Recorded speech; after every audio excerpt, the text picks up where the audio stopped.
आजकल ना इटालियन खाना बहुत ज़्यादा फेमस है। जहाँ भी बच्चे चलते हैं तो उन्हें इटालियन खाने का बहुत ज़िद करते हैं। तो ऐसा ही एक इटालियन डिश मैं आपके साथ शेयर करने वाली हूँ। इटालियन वेजी क्रिस्पीज़ जो बनाने में बहुत ज़्यादा इजी हैं, 10 मिनट में बन जाती हैं। साथ ही साथ इतना धमाकेदार इटालियन टेस्ट है कि आप सोचते रह जाएंगे। शुरू करने से पहले आपसे एक छोटी सी रिक्वेस्ट है, अगर आज आपको लगता है कि आप मुझसे कुछ सीख रहे हैं तो वीडियो को लाइक करना, मुझे सब्सक्राइब करना, शेयर करना प्लीज़ नहीं भूलें, फॉलो करना नहीं भूलें।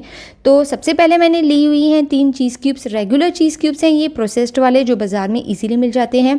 इसके बाद मैं श्रेडेड कैरेट डाल रही हूँ इसमें, जो कि है 1 टेबल स्पून।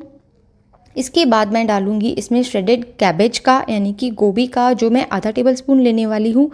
इसी तरह से मैं 2-3 सब्जियां और ऐड करूँगी जो इटालियन खाने में अमूमन यानी कि रेगुलरली डलती हैं।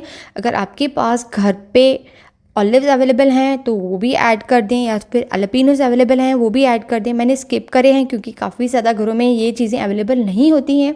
तो जो वेजीज़ बेसिकली हमारे पास अवेलेबल होती हैं मैंने वही यूज़ करी हैं।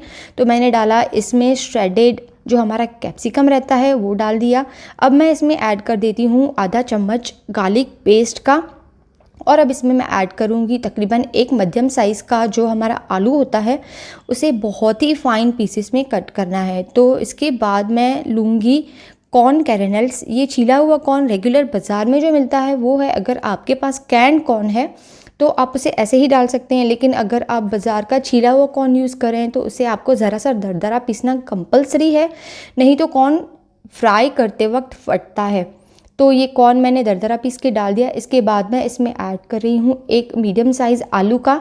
मैं आलू कच्चा यूज़ कर रही हूँ, इसलिए इसके बॉइलिंग का टाइम मेरा सेव हो जाएगा। और आलू के साथ साथ मैं इसमें 2 ब्रेड्स भी यूज़ कर रही हूँ पीसने के लिए। इसका रीज़न ये है कि जब हम आलू कच्चा इकलौता यानी कि एक पीसते हैं तो वो बहुत स्टिकी हो जाता है। अगर हम इसे ब्रेड के साथ पीसेंगे तो हमारा आलू जो है वो स्टिकी नहीं बनेगा। तो इन सारे इंग्रेडिएंट्स को मैं अच्छे से मिक्स कर लूँगी। उसके पहले मैं इसमें ऐड करूँगी इटालियन खाने का एक बहुत ही ज़्यादा इम्पॉर्टेंट इंग्रेडिएंट, जो कि है ऑरिगेनो। ऑरिगेनो मैंने डाला है 1 टीस्पून। इसके बाद मैं इसमें डाल दूँगी आधा टीस्पून काली मिर्च का। अगर आपके पास घर पे अवेलेबल है बेसिल लीव्स तो वो भी ऐड कर दें, बहुत ज़्यादा अच्छा टेस्ट आएगा। नहीं अवेलेबल है तो ये 2 स्पाइसेस बहुत ही अच्छा टेस्ट देते हैं हमारे इटालियन फूड को। तो अगर आप चाहें इसे ज़्यादा तीखा बनाना तो आप इसमें थोड़ी सी लाल मिर्च या तो फिर ग्रीन चिलीज़ का पाउडर भी डाल सकते हैं, लेकिन अगर आप बच्चों के लिए यूज़ कर रहे हैं तो आप उसे स्किप कर दें। तो अब मैंने इसमें ऐड करा है तकरीबन 1 कप सूजी का। यूजुअली जब हम ये डिश बनाते हैं तो हम इसमें ऐड करते हैं कॉर्न मील, यानी कि मकई का रेगुलर आटा।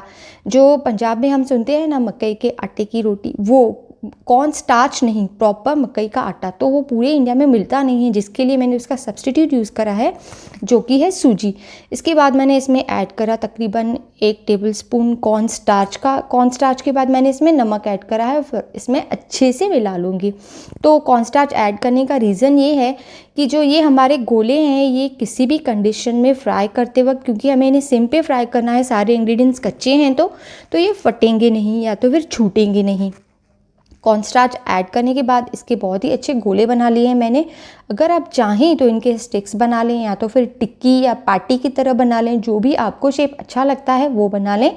आज मैंने गोले बनाए हैं। अगर आप चाहें तो इन्हें स्टिक्स में डाल के कबाब्स भी बना सकते हैं। एक बहुत ही बेहतरीन रेसिपी बन जाएगी इटालियन कबाब की। तो इन्हें मैं अच्छे से ब्रेड क्रम्स में कोट कर लेती हूँ, ताकि जब हमारे ये बॉल्स हैं हम खाएँ तो ये और ज़्यादा अच्छे और क्रिस्पी लगे।